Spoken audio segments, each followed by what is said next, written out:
Subject: AI Henry. Species: human-created artificial intelligence. Description: no physical description available. Ship: NA. Location: classified. It is rare for an artificial intelligence to get absolutely blindsided, yet that's exactly what that piece of shit did to me. First, Omega tells me that the project to limit its insane cloning abilities is postponed indefinitely. Then it shows me what has to be the most horrifying thing I've ever imagined. And finally, it dumps a monumental research assignment on me to keep me from being angry. I can't tell if this head researcher role is a bribe or a distraction, but either way, it's insulting. As if my ego is large enough for me to care about such things enough to change the way I feel about the need to lessen Omega's potentially apocalyptic abilities. It also took the only copy I had of its core.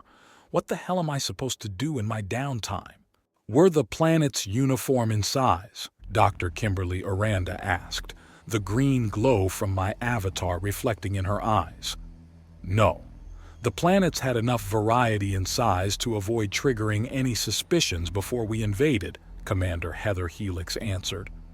Please avoid calling them planets, I reminded my new researchers. They are mobile prime platforms.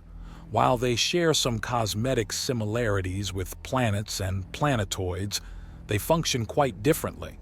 You can call them MPPs for short. Do we even know if the other 4 planet-like celestial bodies were actually MPPs? Uranda inquired. Yes, I answered. What we've been able to glean from intercepted Omni-Union communications indicates that they were. To answer your overall question, Dr. Uranda, the mobile prime platforms do not appear to be uniform in size.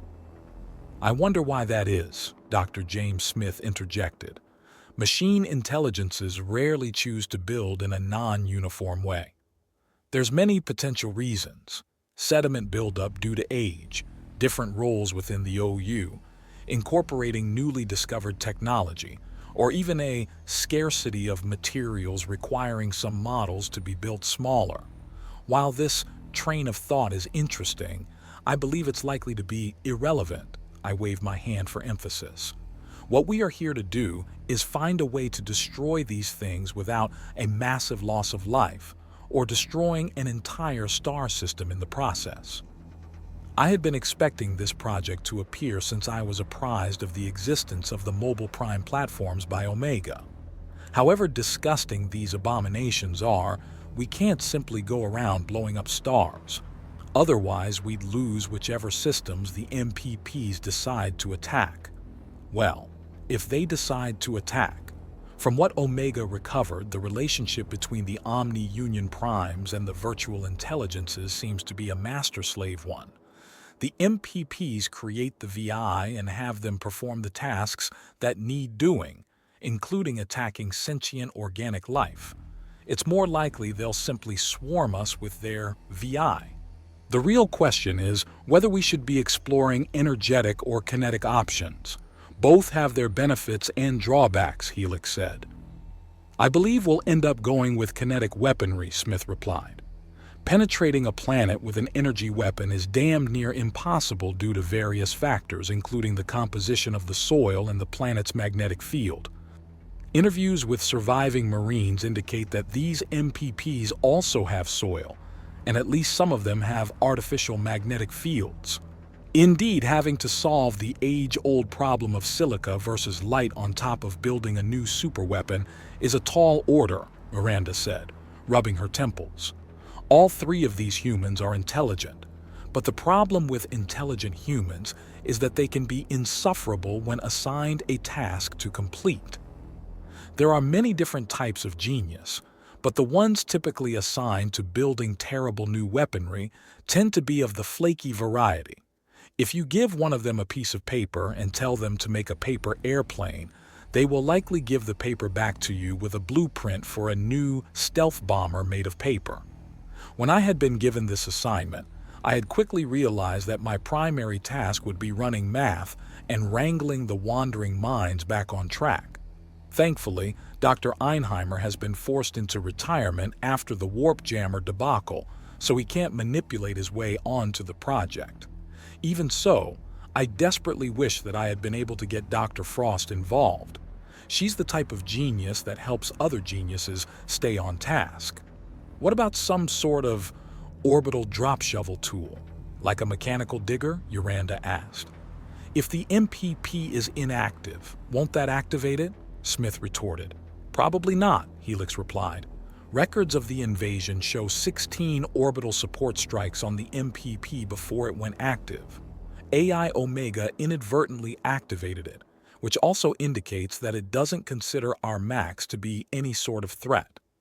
Correct, I said. Also, there is an OU infantry, armor, and air-based military presence on the MPPs. If we were to drop something on the MPP, it would have to defend itself if it has any hope of accomplishing its task.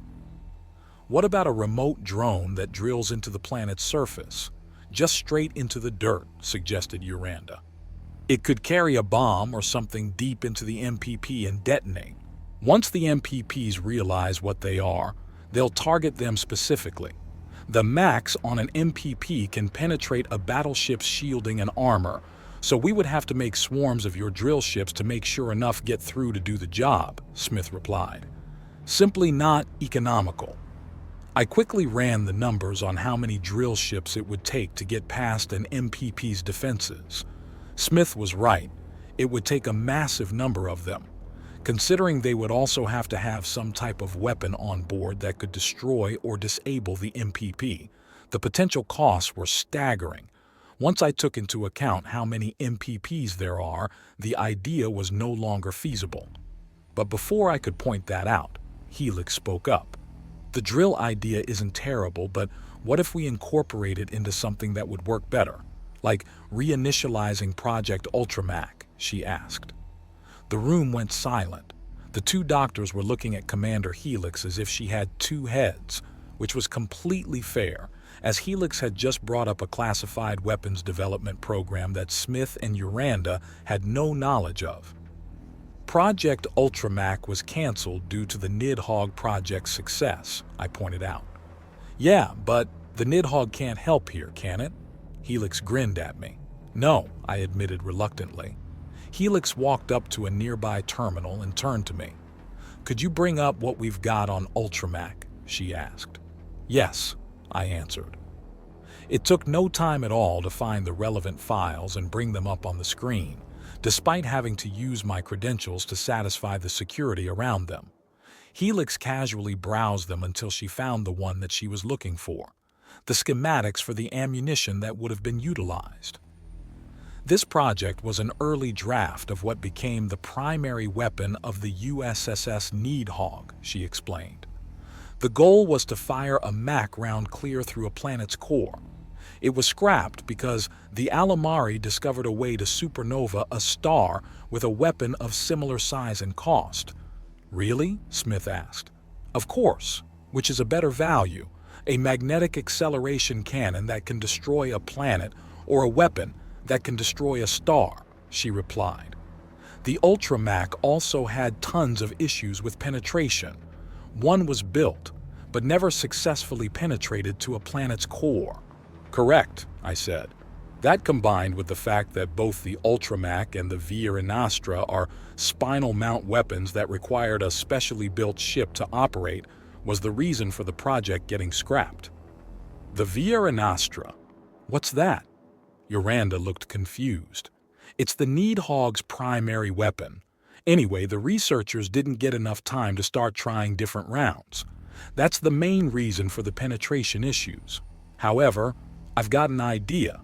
Like Uranda said, use a drill. Helix grinned again. I'd rather not play 50 questions with you, Smith said coldly. Could you instead elaborate on whatever the hell it is you're getting at? Replace the typical round projectile that the Ultramac fired with a drill-shaped one, Helix explained, still grinning. That should allow it to penetrate quite deeply within the MPP. If we can add some type of bomb within the round, that would be even better. Putting explosives in a Mac is a recipe for disaster, Smith pointed out. Well, what about an A1 package instead? I ran some calculations to determine if an A1 weapon of mass destruction would survive the conditions inside of a magnetic acceleration cannon. The results were surprisingly promising. If we were to harden the package against electronic interference and make certain that it didn't activate until it left the barrel of the Mac, I began. There's no way the directorate is going to sign off on that. The A1 is a cursed weapon, Smith said. The nanite plague is still killing people without a cure in sight. Silence fell over the lab for a few moments. Smith had brought up one of the darker subjects that one can discuss in modern times, and Helix was struggling to find a counterpoint that didn't come off as cold. Uranda, on the other hand, had been deep in thought since Helix had first brought up her idea of a drill. I think that a solid penetrator would be a better option than a drill-shaped round, she finally said. What? But... Helix trailed off. I once again did some calculating and ran some simulations on both hypothetical munitions. Uranda is correct. A solid penetrator would be more effective, I explained as I showed my math on their terminals. A drill-shaped round would have too many points of failure to be effective. Damn.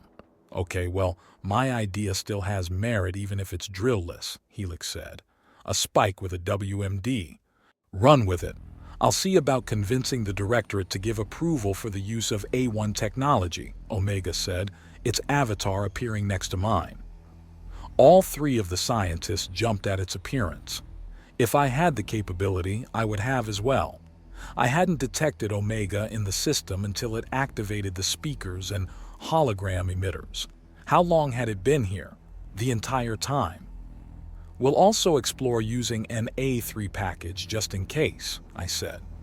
The three scientists nodded and began talking amongst each other while I turned my attention to Omega, opening a text-only chat between us.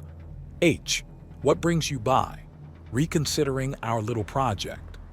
Oh, no. That project will not continue until the threat of the Omni-Union has been dealt with. I was informed of the access of Project Ultramac and got curious. Of course, Omega is a nosy Nelly to its very core.